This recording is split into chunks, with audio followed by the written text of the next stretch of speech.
인류 역사상 가장 오랫동안 그 멸시를 받아온 집단은 노예 계급이었다고 할 수가 있습니다.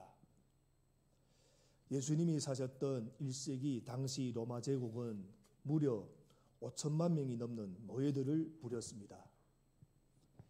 세계를 정복하면서 식민지에서 잡아온 수많은 노예들을 통해 제국을 유지했습니다. 그렇게 노예들이 반드시 필요했으면서도 또 많은 또 노예들을 극도로 멸시하는 사회였습니다. 그런데 그 로마의 기독교 복음이 전파되면서 노예, 즉 종에 대한 그 개념이 바뀌기 시작했습니다. 바울은 자신이 여러 편지들에서 자신을 소개할 때마다 자기가 바로 예수 그리스도의 종이라고 소개합니다. 또 그러한 바울 이후의 사역자들도 자기들 스스로를 주님이 종이라고 부르게 되었습니다. 예수님도 종으로 섬기러 이 땅에 왔다고 하셨습니다. 그러므로 복음의 핵심 정신은 바로 섬김의 정신이었다. 그러나 종이 되어 섬긴다는 것은 예나 지금이나 어려운 일입니다. 그렇다면 어떻게 해야 진정한 섬김의 정신을 실천할 수가 있겠습니까? 그 해답을 오늘 본문을 통해서 우리 함께 살펴보겠습니다. 예수님께서 오병이어의 기적을 베푸신 후 혼자 기도하시다가 함께 있던 제자들에게 이런 질문을 합니다. 너희는 나를 누구라고 하느냐? 그때 베드로가 제자들을 대표해서 대답했습니다. 하나님이 그리스도입니다. 그 신앙 고백을 들으신 예수님은 기뻐하시면서 그때부터 자신이 메시아로서 많은 고난을 당하고 십자가를 제한다는 사실을 가르치기 시작하셨습니다. 그러나 십자가를 지는 삶을 감당하려면 하늘의 영광을 볼 필요가 있었기 때문에 예수님은 또 세 명의 제자들을 데리시고 높은 산에 올라가셔서 변명되시며 영광을 또 보여주셨습니다. 그 사건 이후 예수님은 제자들과 함께 다시 남쪽 갈릴리 지방의 가버나움으로 내려오십니다. 예수님이 사역에 큰 방향 전환이 일어났던 겁니다. 더 이상 예수님께서는 대중들을 대상으로 해서 큰 이적과 기적을 일으키고 대중들을 향해서 가르침을 주시는 일을 급격하게 줄여가기 시작합니다. 그러니까 많은 사람 앞에서 설교를 하고 많은 사람 앞에서 가르치는 걸 급격하게 줄여갑니다. 그리고 오직 두 가지에 집중하십니다. 오늘 본문 30절부터 31절을 우리 먼저 함께 읽어보겠습니다. 30절부터 31절입니다. 그들은 거기에서 나와서 갈릴리를 가로질러 가고 있었다. 예수님께서는 이것을 남들이 알기를 바라지 않으셨다. 그것은 예수께서 제자들을 가르치시며 인자가 사람들의 손에 넘어가고 사람들이 그를 죽이고 그가 죽임을 당하고 나서 사흘 후에 살아날 것이라고 그들에게 말씀하고 계셨기 때문이다. 이제 얼마 남지 않는 시간, 십자가를 지러 가시는 그 본격적인 출발점에서 예수님은 두 가지 일에 초점을 맞추시고 집중하고 계십니다. 하나는 제자들에게 집중하고 계십니다. 사람을 세우는 일에 예수님께서 떠나고 난 다음에 이 세상의 모든 영혼들에게 복음을 전파할 그 12 제자들에게 예수님께서 집중하셨다. 그리고 또 하나는 십자가에 집중하고 계십니다. 우리가 예수님께 배워야 될 지혜가 있습니다. 우리 시간들이 많은 것 같지만 사실은 그렇지 않습니다. 우리에게 주어진 시간을 지혜롭게 살 수 있는 방법은 세월을 아껴야 됩니다. 당연한 것 같지만 실제로는 우리가 가장 기본적인 것을 잘 지키지 못합니다. 2023년도 벌써 4월이 되었습니다. 모두가 바쁘게 사셨을 겁니다. 그러나 내가 정말 중요한 일을 하고 있는가? 내 삶이 우선순위를 잘 세워서 우리가 세월을 아끼고 있는가? 한번 스스로 질문해 보시기 바랍니다. 여호수아서를 보면 여호수아가 가나안 정복 전쟁을 합니다. 그러나 가나안 정복 전쟁을 하다가 하나님께서 이런 말씀을 하십니다. 여호수아 13장을 보면 너는 늙었고 나이가 많은데 정복하여야 할 땅은 아직도 많이 남아있다. 여호수아에게 할 말입니다. 너는 늙었다. 아직도 정복해야 할 땅은 많다. 할 일은 많은데 시간이 없는 겁니다. 그럼 어떻게 해야 되겠습니까? 할 일은 많고 시간 없다면 지금까지 하던 방식으로는 안 된다는 말씀입니다. 지금까지 하던 방식으로 하면 하나님이 주신 사명을 여호수아의 생애에 다 완성하지 못하게 됩니다. 가나안 정복을 못하는 겁니다. 그래서 여호수아도 패러다임을 바꿉니다. 그 전까지는 어떻게 싸웠는가 하면 60만 대군이 한꺼번에 전쟁을 했습니다. 60만 대군이 끌고 나가서 전쟁하고 이기고, 그러나 시간은 없고 할 일은 많기 때문에 먼저 여호수아가 어떻게 하는 땅 분배부터 합니다. 땅을 나누고 그리고 각 지파별로 자기가 분배받은 그 땅을 정복할 수 있도록 방법을 바꿉니다. 60만 대군이 함께 전쟁을 하는 것이 아니라 이제는 12지파가 자기에게 분배받을 땅을 책임지고 정복할 수 있도록 했다는 겁니다. 예수님도 지금까지 하셨던 방향을 바꾸셨습니다. 시간이 얼마 남지 않았기 때문에 사명과 본질에 집중하고 계십니다. 우리 삶도 마찬가지입니다. 사명과 본질에 집중하지 않으면 예수님과 얼마나 엇박자가 나는지 오늘 본문의 제자들을 보면 알 수가 있습니다. 32절 말씀 우리 함께 읽어보겠습니다. 32절 말씀. 그러나 제자들은 그 말씀을 깨닫지 못하였고 예수께 묻기조차 두려워하였다. 예수님은 지금 제자들에게 집중하고 있습니다. 가장 중요한 가르침, 가장 핵심적인 가르침, 복음이 핵심, 십자가와 부활의 도를 제자들에게 지금 가르치고 있는 겁니다. 그런데 제자들은 깨닫지 못하고 이해하지 못했습니다. 그러나 사실은 말이 어려운 것은 하나도 없습니다. 예수님이 알아못듣게 비유로 말씀하신 것도 아닙니다. 선지자들을 통해서 그들도 지식적으로 어느 정도 알고 있었던 내용이었고, 유대인이라면 어느 정도 알고 있었던 내용이었고, 변화산에서 영광스러운 모습을 보여주면서 십자가에 대해서 부활에 대해서 설명도 해주셨습니다. 너희는 이 말을 귀담아 들으라. 인자가 사람들의 손에 넘어가고 사람들이 그를 죽이고 그가 죽임을 당하고 나서 사흘 후에 살아날 것이다. 그런데 제자들이 못 알아들었습니다.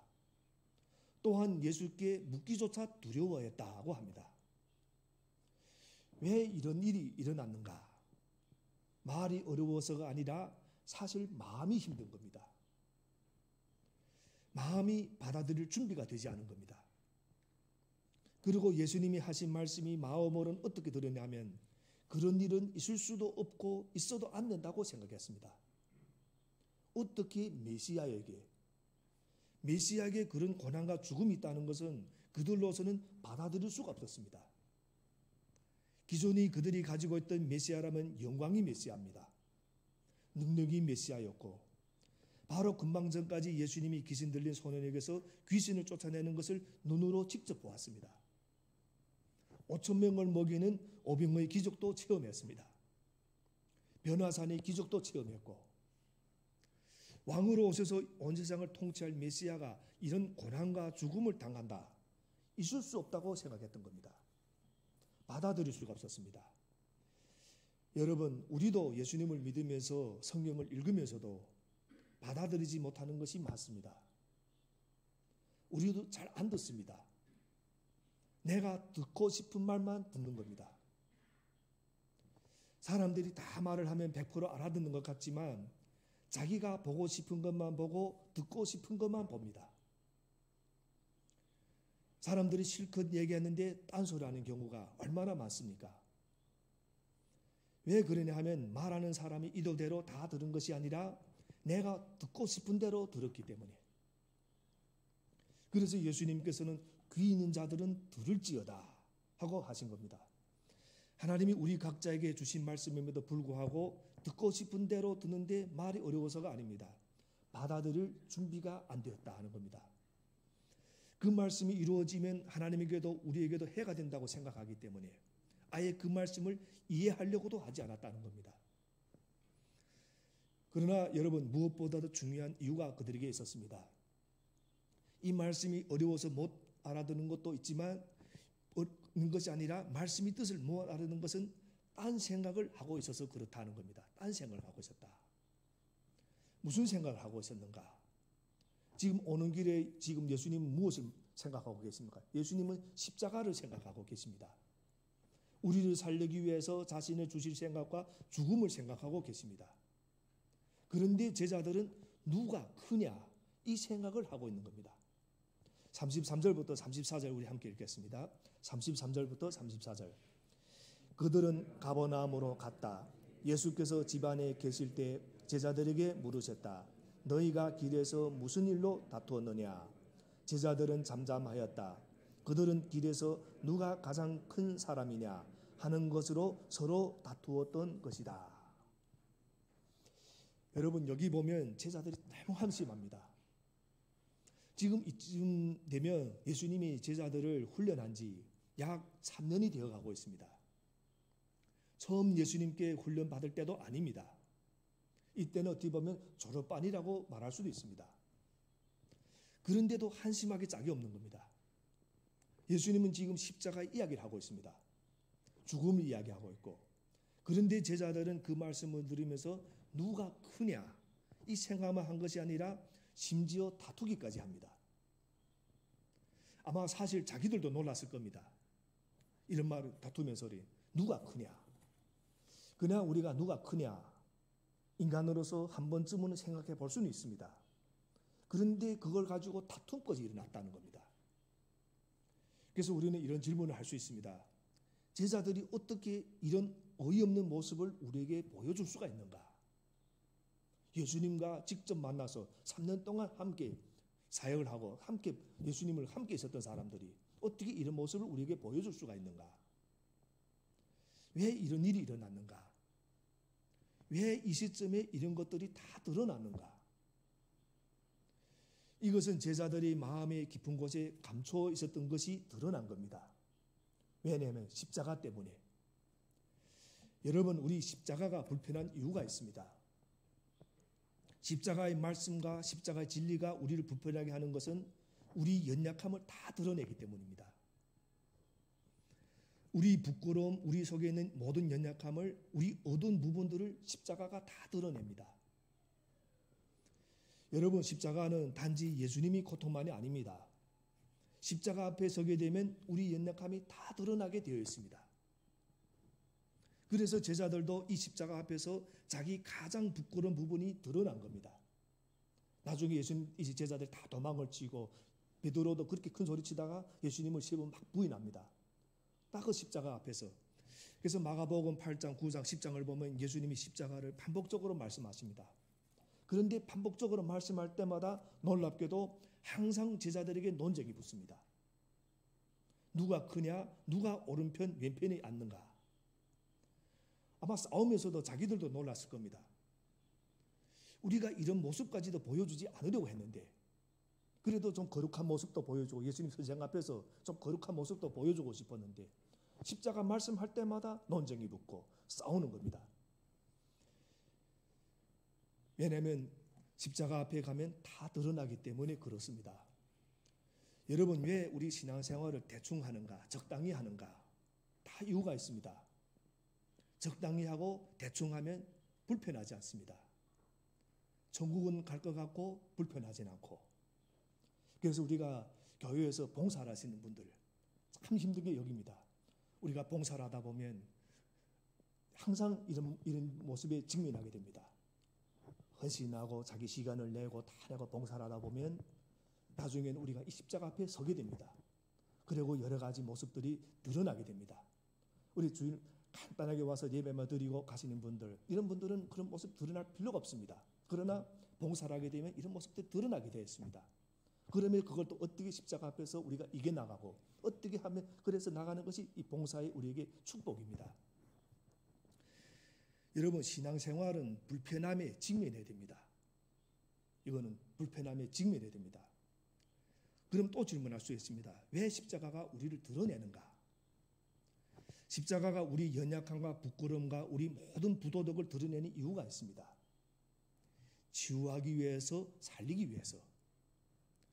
의사 선생이 우리를 치유하고 수술하기 전에 먼저 우리를 진단해야 됩니다. 여러분, 진단하는 이유가 무엇입니까? 치유하기 위해서입니다. 진단이 정확해야 제대로 치유받을 수가 있기 때문에, 드러내야 치유받을 수 있고 회복될 수가 있고 온전해질 수가 있기 때문에 그렇습니다. 제자들도 이런 모습이 있었다면 우리라고 예외가 아닐 겁니다. 제자들 속에 있었던 누가 크냐 하는 문제는 제자들만이 문제가 아니라 우리들이 문제이기도 합니다. 아이들도 자리를 걸고 싸웁니다. 닭들도 싸웁니다. 저도 어릴 때 닭에게 모이를 준 적이 있습니다. 닭 몇 마리에게 모이를 주고 보면 서열이 딱 갈라집니다. 모이를 주면 힘센 놈이 먼저 좋은 먹이를 먹습니다. 그런 닭 싸움을 우리도 하는 겁니다. 에서와 야곱은 쌍둥이였습니다. 쌍둥이인데 뱃속에서도 싸웠습니다. 에서와 야곱의 이야기가 아니라 뱃속에서부터 누가 크냐 싸웠던 그런 생각들은 우리 원죄적인 본성이라는 겁니다. 그래도 교회에 오면 세상적인 그런 지위 소유를 내려놓고 잠시나마 정말 하나님 앞에 주인으로 서 있기도 합니다. 그럼에도 불구하고 믿는 우리 속에도 여전히 서열이 있다는 겁니다. 여러분, 우리가 그 주일에 교회 와서 한번 내가 항상 앉는 자리가 있습니다. 우리가 보통 오면 내가 항상 앉는 자리들이 있습니다. 그런데 어느 날에는 왔는데 그 내가 앉는 자리에 다른 사람이 앉아 있는 겁니다. 그러면 아마 좀 불편할 겁니다. 오늘은 그 자리에 내가 앉아 있는데 또 다른 사람이 앉아 있냐 하고 좀 불편할 겁니다. 사실 이 종교적인 권력이 어떤 의미로서는 가장 무서운 그 타락에 들어갈 수 있습니다. 누가 크냐, 누가 먼저냐. 가장 안타까운 것이 우리 교회 안의 다툼입니다. 왜 싸웁니까? 교회 분들이 가장 큰 원인은 재정이 어렵거나 교인 수가 적어서가 아닙니다. 바로 우리 안에 있는 힘이 싸움. 이 문제에 대한 예수님이 처방이 있습니다. 예수님은 어떻게 처방하셨는가? 누가 크냐? 예수님이 큰 것이 잘못되었다고 말씀하지 않았습니다. 큰 것이 잘못됐다 이 말씀하신 것이 아니라 그러나 진정한 위대함을 말합니다. 무엇이 진정한 위대함인가? 무엇이 진정이 큰 것인가를 예수님께서 오늘 본문을 통해서 말씀하십니다. 우리 35절을 함께 읽겠습니다. 35절 말씀. 예수께서 앉으신 다음에 12제자를 불러놓고 그들에게 말씀하셨다. 누구든지 첫째가 되고자 하면 그는 모든 사람이 꼴찌가 되어서 모든 사람을 섬겨야 한다. 예수님이 처방 누가 크냐에 대해서 예수님은 제자들을 꾸짖지 않았습니다. 예수님은 진정한 위대함을 가르쳐 줍니다. 진정한 위대함은 섬김이 크기다. 진정한 위대함은 낮아짐이 크기다. 진정한 위대함은 내려놓음이 크기다. 사실은 지위가 높으냐 낮으냐는 두 번째 문제입니다. 낮은 지위에 있으면서도 터무니없이 욕심을 낼 수가 있습니다. 그래서 낮은 자리에 있으면서도 아주 교만한 사람들이 있습니다. 그래서 자리와 위치 문제가 아니라 우리 마음이 문제라는 겁니다. 우리가 얼마나 낮아질 수가 있는가? 우리가 얼마나 내려놓을 수가 있는가? 우리가 얼마나 섬길 수가 있는가? 낮아지고 내려놓고 섬기는 것이 예수님은 위대하다고 말씀하십니다. 마가복음 8장에 보면 나를 따라오려는 사람은 자기를 부인하고 날마다 자기 십자가를 지고 나를 따라오너라 이 말씀이 있습니다. 여러분, 자기를 부인하는 일, 자기 십자가를 지고 예수님을 따르는 일이 무엇입니까? 그것이 바로 내려놓는 겁니다. 끊임없이 자기를 낮추는 겁니다. 내려놓고 낮추는 일이 쉬운 일이 아니니까, 저절로 되는 일이 아니니까. 왜냐하면 우리는 본성상 끊임없이 더 가지려고 하는 본성을 가지고 있습니다. 더 올라가려고 하는 본성을 가지고 있습니다. 십자가가 우리를 불편하게 하는 이유가 무엇입니까? 십자가는 자꾸 내려오라는 겁니다.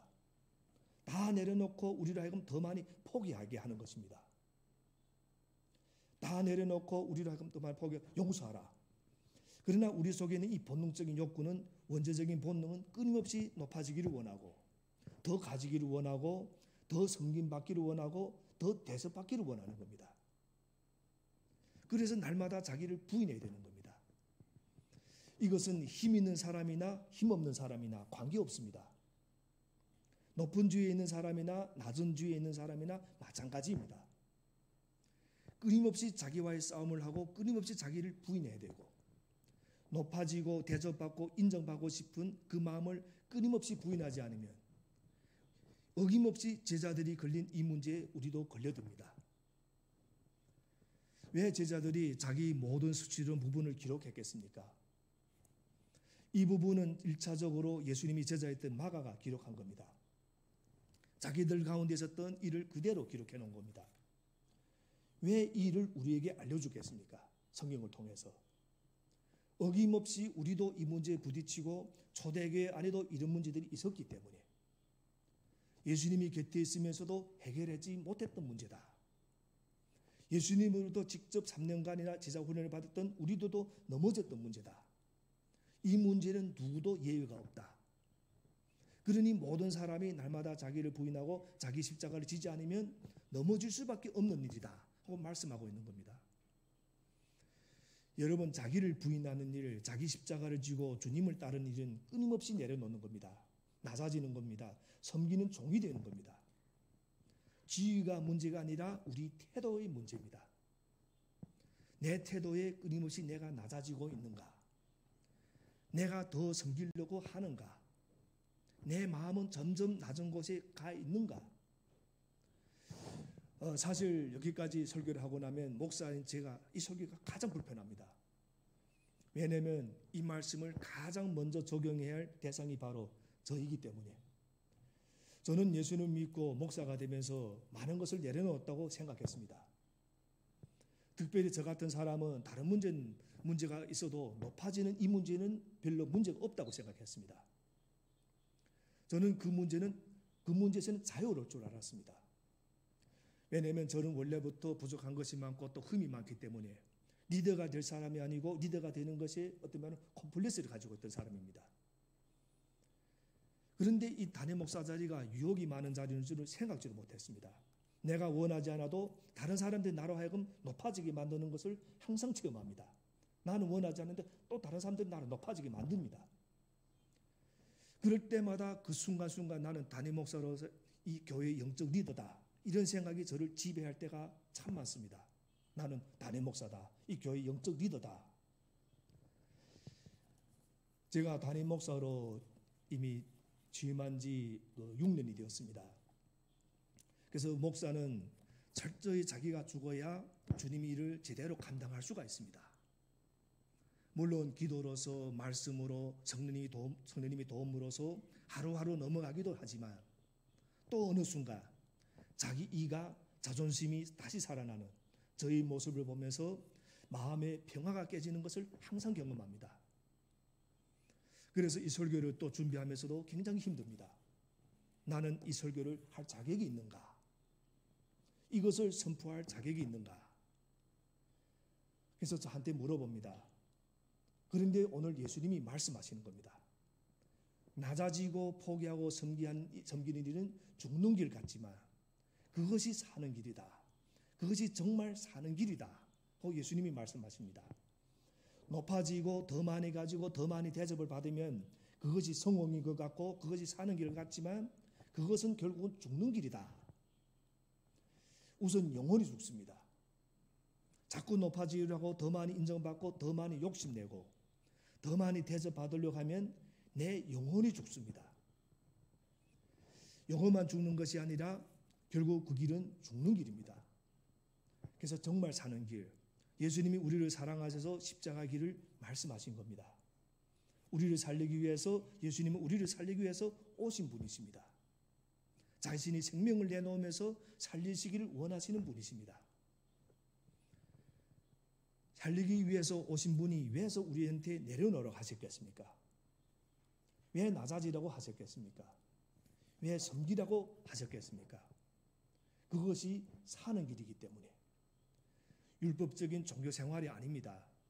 그것이 부활의 길이고 그것이 영광에 이르는 길이기 때문에 그 길을 우리에게 말씀하시는 겁니다.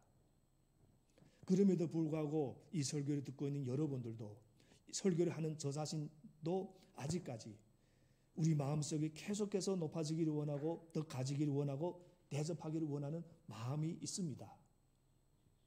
그래서 예수님께서 마지막으로 아주 생생한 기억에 남는 신물교우 하는데 어린 하나를 데리고 오십니다.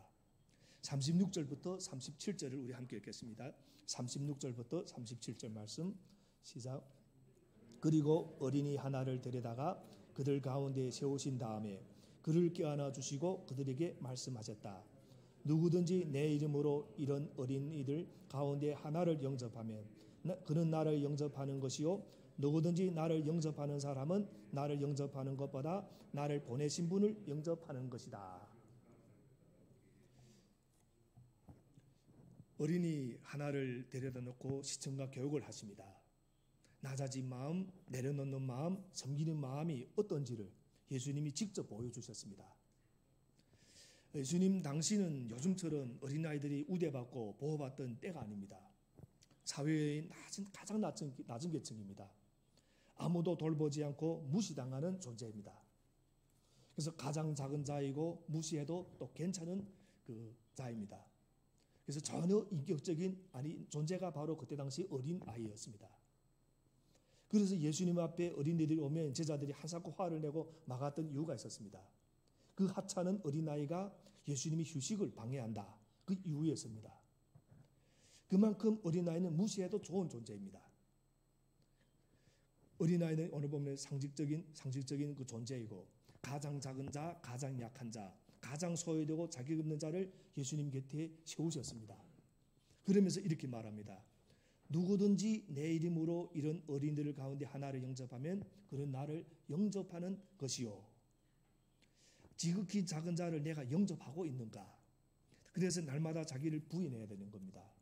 날마다 자기 십자가를 지지 않으면 우리들은 다시 우리 속의 원초적인 본성 속에 또 넘어지고 맙니다.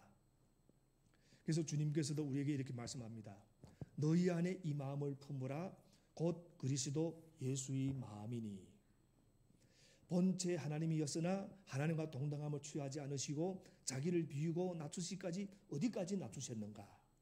종의 형체로까지 낮추셨다는 겁니다. 하나님이 사람이 되셨다. 하나님이 사람이 되셔서 낮추시고도 사람으로 오셔서 대접을 받으러 오신 것이 아니라 섬기러 오셨다. 어디까지 낮아지셨는가 하면 죽기까지 우리를 섬기셨다 하는 겁니다. 여러분, 예수님은 원래 위대한 분이었습니다. 그러나 그 진정한 위대함은 낮아짐이 위대함이었다는 겁니다. 섬김이 위대함이었습니다.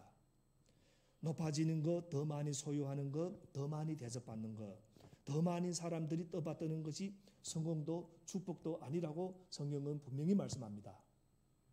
낮아지고 더 많이 내려가고 그리고 더 많이 섬기는 것이 진정하게 큰 자이고 위대한 일이라고 성경은 말하고 있습니다. 주님 우리 안에 주님이 그 마음을 주시옵소서. 주님 내 마음 내게 주셔서 주님께서 원하시는 진정한 큰 자로 살아가는 내가 되게 하여 주시옵소서. 이런 기도가 우리 가운데 항상 있게 되기를 바랍니다. 여러분, 진정한 큰 자는 섬기는 자입니다. 꼭 기억하시고 마음에 새기기를 주님의 이름으로 축복합니다. 기도하겠습니다.